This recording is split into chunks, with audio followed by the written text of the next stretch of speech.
Hello everyone, welcome to chapter 21.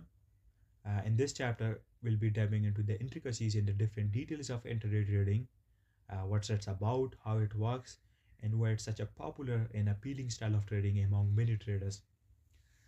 By the end of this video, you'll have a solid understanding of what it actually takes to succeed as an intraday trader. We will cover topics such as what are the different time frames involved. We'll talk about both the higher time frame and lower time frames. We'll talk about the key differences and the core differences between intraday and swing trading. We'll go over why these two styles cater to very different kind of traders. And then we'll talk about the paradoxes and myths of intraday trading. And then last but not least, we'll discuss the objectives and goals of an intraday trader. We'll get into the mindset of an intraday trader. What are they trying to achieve? We'll talk about the realistic expectation that you need to be aware of and how to actually define the daily candle range. And just like I said before, by the end of this chapter, you'll have everything you need to know about intraday trading and you'll be able to decide whether it's for you or not. Now let's move over to the next slide and let's talk about intraday trading. So intraday trading, or what some people also call day trading, is all about opening and closing your trades within the same day, right? You're not holding anything overnight or over the weekends. You are in and out all within one single trading day. The whole idea is to profit from price movements happening within a single day, right? Which means you are taking advantage and capitalizing on the daily range expansions or the expansions or reversals that occurs within a single daily candle, right? You're basically saying that I don't care where the market ends up tomorrow. I'm just here for today's price action, right? That is the main premise of intraday trading. Now, let's talk about how intraday trading differs from swing trading, right? Now, I know that they're both about making money, but when it comes to the approach and mindset that is needed for each style, they're totally and fundamentally different from each other in every aspect, right? Intraday traders don't mess around with holding trades after the market closes, right? You are done by the end of the day with no position at all. On the other hand, swing traders, they're gonna hold trades overnight, over the weekends, or sometimes even longer because their trades takes more time to pan out. For intraday trading, your objective and main goal is capturing the daily price range. You are targeting to capitalize on the daily range expansions within a single trading day. While on the other side, swing trading plays the longer game. They focus on the weekly price range and tries to exploit or capitalize on the weekly range expansions, right? Where it takes a bit more time to develop. Now, here is the thing. Intraday trading is for those traders who thrive on quick decisions and have the mental capacity to sit in front of a screen watching the charts and actually ready to act in the heat of the moment, right? They know how to compose themselves in high stress environment and cannot be easily distracted. On the other hand, swing trading is better for those traders who are actually chill about holding position overnight or over the weekend without freaking out. For example, if you are someone that loses sleep thinking about what the market might actually do while you are asleep, then maybe swing trading isn't for you. But if you can trust your analysis and stay calm while holding trades for days or even weeks, then maybe swing trading could be a great fit for you, right? There are so many other metrics as well that you have to consider before deciding which trading style is more suitable for you. But we will discuss them in the next chapter about swing trading, so you have everything that you need to know of. Now, let's move over to the next slide and let's discuss the myths or paradoxes of intraday trading. A lot of people get the wrong idea about intraday trading, right? So let's set the record straight. So here's the first big misconception. People think that intraday trading leads to quicker results just because the trade themselves are fast, right? Like you are in and out in a few minutes or hours, so naturally you think that you should get successful faster, right? Wrong. The truth is, no matter how quick your trades are, you're still going through the same learning phases and challenges that any other trader, like a swing trader or position trader, goes through. There's no escaping the process. You've got to learn your strategy, practice discipline and consistency, understand risk management, and build the confidence over time. There's no shortcut to success in trading. Whether you hold your position for a few or several days, the effort, time, and energy you put into mastering your craft are the same, right? So if you are getting into intraday trading thinking that it will make you successful faster, then you are setting yourself up for disappointment and failure, because it's still a journey, not a sprint, right? And you have to consider that at all times. Now, here's another big one: the over trading trap. The idea that more trades mean more profit is completely wrong, right? You think that if I'm trading all day, taking every opportunity, I'll make more money, right? Now, that's not just a myth, it's dangerous thinking. Over trading is one of the fastest ways to drain your account. Why? Because, first of all, higher cost. Every trade comes with transaction cost, commissions, spread, and slippage. So, the more trades you take, the more these cost eats into your profits. The second one is that overtrading leads to increased mistakes. When you are taking too many trades, you are more likely to act impulsively and ignore your strategy and system. And that's when error starts piling up. The third one is that overtrading put unnecessary pressure on your emotional state, which leads you to frustration and bad decision making. The reality is that trading less but with precision is always better, because after all, we know that it's about quality rather than quantity. In intraday trading, the goal isn't to be glued to the screen all day taking every single possible trade or opportunity.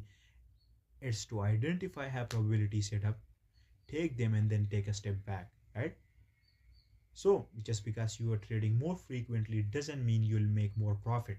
That's a straight up lie, and falling for it can be a costly mistake for you. Now, intraday trading might seem fast paced and exciting, but don't let these myths fool you, right? Quick trades doesn't mean quick success, and more trade doesn't mean more profits.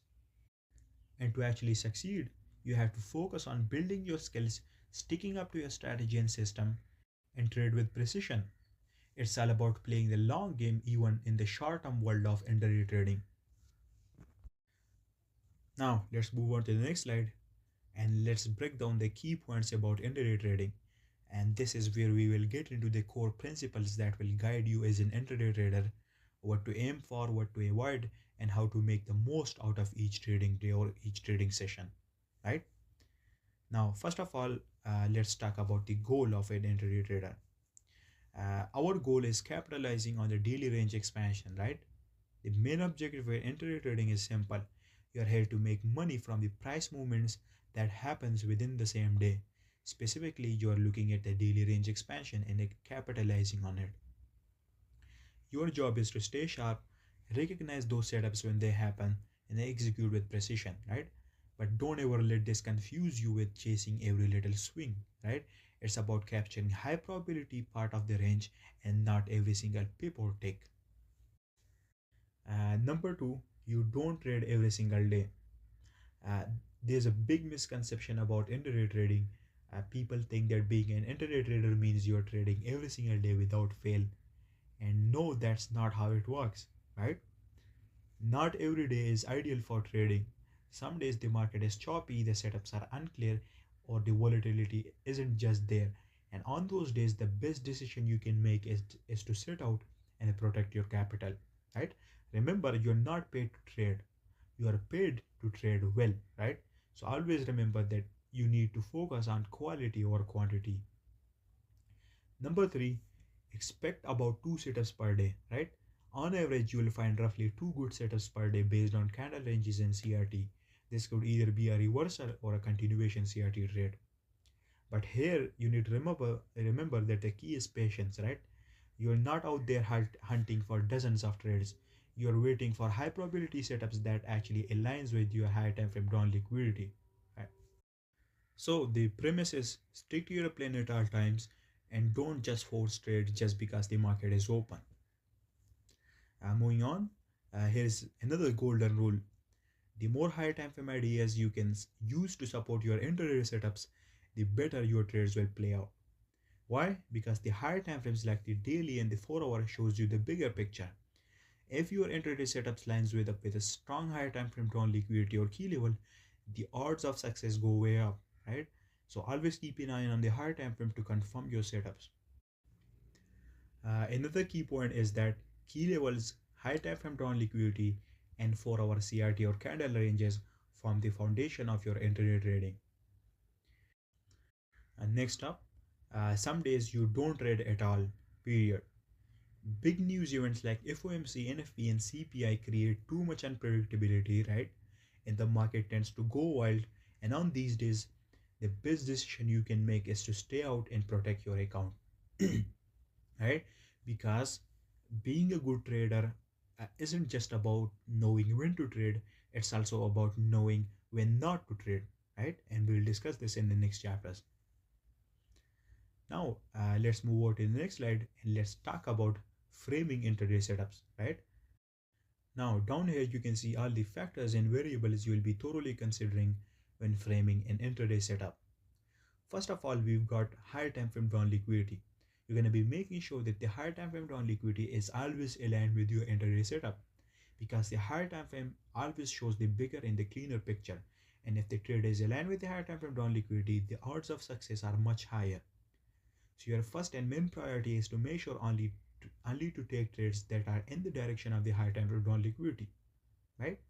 Now, yes, I know that I keep repeating and reminding you of the high time frame drawn liquidity, but that should tell you enough about how important it is, right? And how significant it is. There's a reason why I'm keep repeating the same shit about drawn liquidity, because I know how important it is and how big of a crucial and important role it plays in your setup, right? So remember this at all times. The next is high time frame order flow. Now this one is almost the same as the high time frame drawn liquidity, but this just adds another layer over that by letting you know how the short term and the intermediate and long term highs and lows are influencing the market structure and how you should be approaching them appropriately. Third one is the weekly candles direction. What you're going to do is you're going to do your high time frame analysis and determine how the weekly candle is going to pan out and in which particular direction is it going to close and expand, and then you're going to make sure to position yourself only in that particular direction. Next up, we've got the most important part, which is CRT or candle ranges, right? This is the building block of your intraday setup, and without it, you will never be able to frame a mechanical entry in an objective manner. You're going to make sure to select the correct CRT or candle range on the 4-hour time frame and then try to frame setup around that CRT in the direction of the higher time frame drawn liquidity. And then next up we have 4-hour key levels. Now obviously if you've been through my breakdowns in content, you would know that how important key levels are, right? These are the building blocks of our whole analysis, right? So key levels are also important. Then we have the day of the week, right? Each day of the week has different characteristics and different scenarios it can play out based on the framework of key level, order flow, and drawn liquidity. And you must be aware of all the scenarios and then act accordingly based on the structure and framework you are dealing with.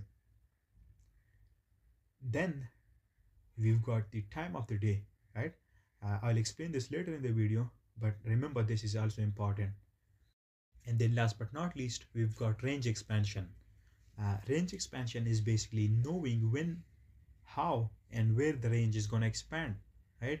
Meaning when is price going to break out of it to form an extended swing in the direction of the high time frame drawn liquidity. And for that, you're going to build a cohesive and logical narrative around it through the concept that I've taught you, and that will guide you to the correct range expansion at the correct time, at the correct key time. So moving on, time of the day. In this slide, we'll discuss the different times of the day that you must be aware of for you to trade properly and frame precise entries during the day. We've got all these different times of the day. We've got the Asian session open, the London session open, London lunch, New York session, and then last but not least, the London close kill zone or session. Each one of these different sessions or kill zones or times of the day have their own specific characteristics, features, and details. And I'm sure you must be aware of all of them because I've taught you and explained them to you in the previous chapters. For example, the Asian sessions tends to be a ranging profile commonly known as the Asian range, and then based on the Asian session, order flow, and high time frame key levels, London session can have its own properties. right? It can react in different way based on the framework and structure that we are dealing with. If we've not tested a key level or a high time frame candle range has not yet been purged during the Asian session, then London session often tends to be a manipulation profile or a Judas swing where it tests the key level and then expands in the opposite direction. Right? So it basically depends upon the framework that you are working with. And then based on that framework and structure, it can have different conclusions or result, right? And the same goes with the rest of the session. Now moving on, let's break down the day of the week characteristics and how they impact our intraday trading. Now we know that each trading day has its own unique behavior, and knowing these behaviors and these different features, they can give you an edge in planning your trades, right? The market doesn't behave the same way every day. Each day brings its own unique setup and its own unique structure and framework. And understanding these differences can help you align your system with the market's rhythm. Now let's go over the key factors in how each day plays out in trading week. First, let's talk about the framework we are working with. When analyzing each day of the week, there are a few core variables you always need to keep in mind, and they are order flow, key levels, candle ranges, market profiles, and weekly profiles. Right now, Monday often acts as a range establishing day. Right, you might see the creation of a candle range or a CRT, which becomes an important reference point for the rest of the week. Right, it's not the best day for aggressive entry trading, but it's great for observing and marking key levels for the upcoming days throughout the week. Then we've got Tuesday. Tuesday is when the market starts to pick up some momentum, making it a good day for intraday trading, right? And the range from Monday can help guide your setups as Tuesdays often expands on Monday structure. Order flow becomes clearer and opportunity starts to appear. Then we've got Wednesday. Wednesday is one of the best days for intraday trading. By midweek, the market has usually developed enough structure key levels ranges in order flow to make high probability trades, right? And the volatility tends to be just right, enough to create opportunities, but not so chaotic that it's hard to manage risk. And then, like Wednesday, Thursday is also ideal for day trading. You often see continuation of trends that started earlier the week, or maybe a reversal if we have reached an opposing high time frame key level, or if the weekly range expansion has been completed, right? And the key levels established earlier in the week becomes even more significant, and Thursday is your chance to take advantage of them. And then we've got Friday. Friday are often a risk off day, or meaning a day with limited opportunities. You could still trade it if the weekly range expansion hasn't yet fully extended, or if the weekly objective hasn't been met, right? And the better you understand this structure framework and how each day fits into it, the more precise and confident your trades will be. Now let's move over to the next part of the chapter. In this last part, I will define the daily range to you based on time and kill zones, and I will show you how each session is coordinated and how different factors and variables plays a role in the structuring and coordination. So moving on, let's get into what ICT trading day really means and why it's important to approach it with the right perspective, right? This concept can make a big difference in how you analyze the market. So the retail trading day starts at 5 p.m. Eastern Standard Time and ends at 5 p.m. EST the following day, right? Or you could say that it starts at 17 Eastern Standard Time and ends at 17 Eastern Standard Time. Now, by following this schedule instead of a standard midnight to midnight approach, you are able to see price movement in a way that's more aligned with how the market actually operates. It gives you a more precise view of the whole daily range in terms of the different kill zones and sessions, and you'll see this in just a minute. Moving on, first of all, let's talk about the Asian range, what it is, when it happens, and how it influences the market behavior. Now we've got the timing of the Asian range. The Asian range begins at 8 p.m. Eastern Standard Time or 20 Eastern Standard Time and ends at midnight or 0 Standard Time, Eastern Standard Time, you could say. The Asian range often sets the tone for the early part of the trading day, right? While we know that this session typically has lower volatility compared to the other sessions, it's important because it creates an important structural framework that we can use as a guide to plan our trades throughout the rest of the day. That's why Asian range is so important. Uh, we know that the Asian range often represent a period of consolidation, right, where price moves within a narrow range, right, and this is where liquidity is being built up, and it is setting the stage for a potential expansion during the London kill zone or maybe during the New Year kill zone, and we can use the Asian range price action as a guide for us. Now there are two profiles, main profiles that can emerge based on the orientation of the Asian range.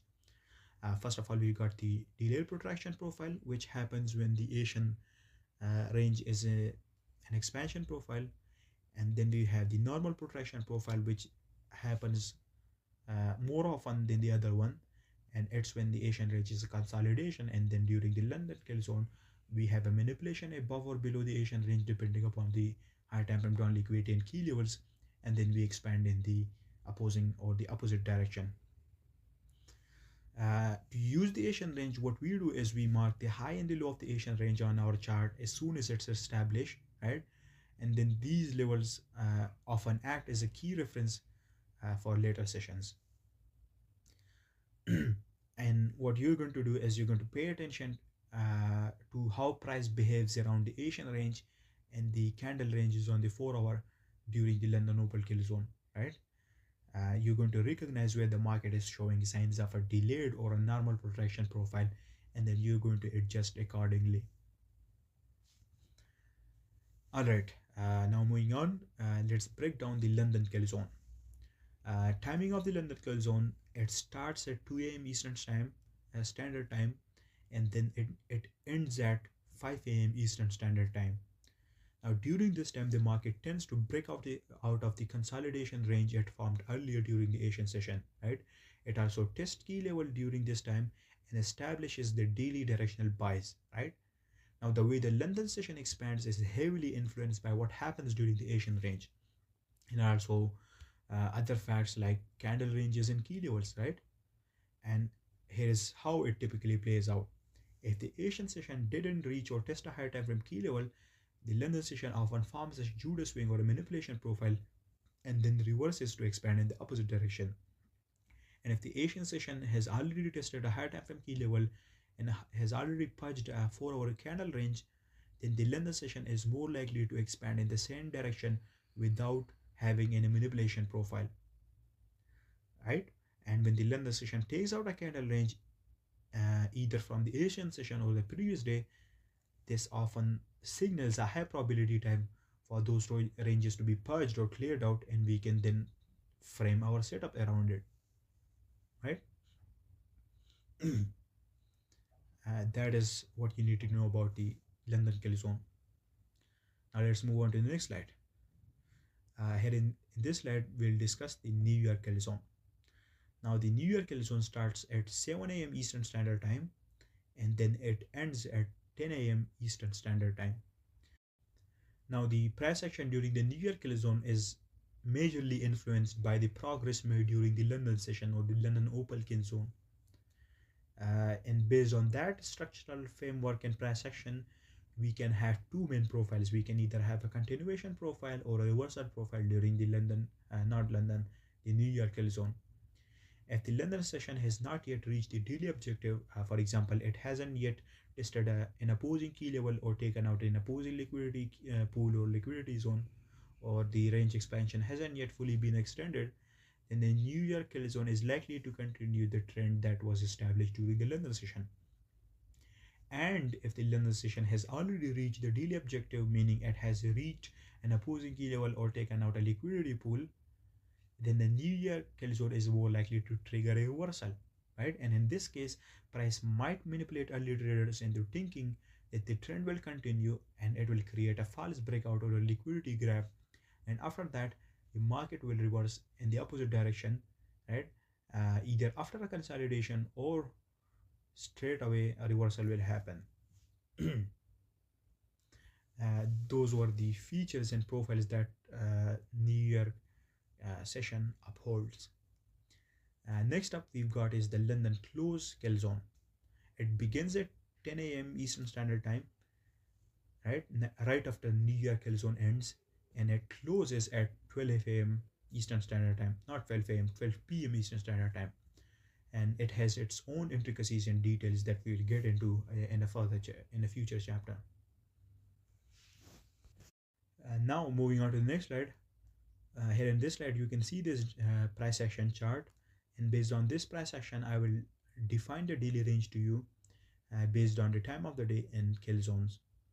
So first of all, you can see that I've already plotted out the open and close of the day, right? It's a 15-minute chart right here, and here's something important that I want to tell you as well. During the day you're going to make sure to mark out the open and close of each day, right? And I've already told you before what are the open and closing time. It's the 17 Eastern Standard Time or the 5 p.m. Eastern Standard Time, right? The reason why you're going to do that is going to basically give you a structural framework within which you're going to plot out your Asian session and the other kill zone, which will make you easier for you to dissect them and see how each one is playing out. And then based on that, your decision making process would be a lot more efficient, and you'd be able to to frame trades more efficiently and more easily in a simple and an objective and mechanical manner. So first of all, you can see right here is that we have this consolidation profile during the Asian session, which makes it an Asian range. And let's say right above here we have a higher time frame key level, and you can see during the Asian session we never tested the higher time frame key level, right? And instead we formed a ranging profile and generated liquidity. And then during London kill zone, you can see that based on the structural framework of the Asian session, what we did is we had a manipulation profile or a Judas swing higher, and with that we tested the higher time frame key level above us. We took out the Asian range liquidity that we had built, and then during the London lunch, we expanded and reversed lower, right? Now during New York kill zone, we still hadn't yet reached the higher time frame objective, or we hadn't taken out higher time frame liquidity, so we continued that trend even lower, right? And then during New York kill zone, you can see that we reached down there and we reached the higher time frame drawn liquidity, or we tested in opposing higher time frame key level. And after that, you know that based on that structural framework, New York often tends to be a reversal if that is true. And then you can see New York actually, after expanding in the first half of its kill zone or session, it then reversed after reaching the drawn liquidity.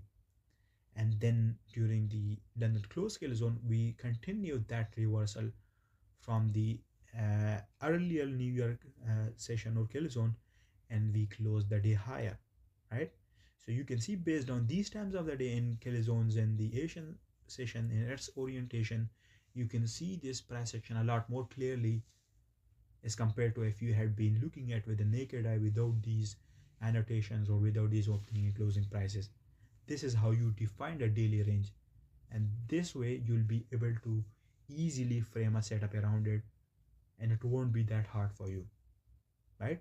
So when you start your day, first of all, you're going to plot out your opening and closing times, and then as soon as the Asian session is established, you're going to mark it out, annotate it on the charts, and marks out at high and low, and then look at it based on high time frame key levels and drawn liquidity, and then make decisions based on that. And basically the Asian session will act as a guideline or a guide for you, as a reference point for you to make decisions based on it during the London kill zone and during the New York kill zone, right? That's what you're going to do. That is it for the chapter.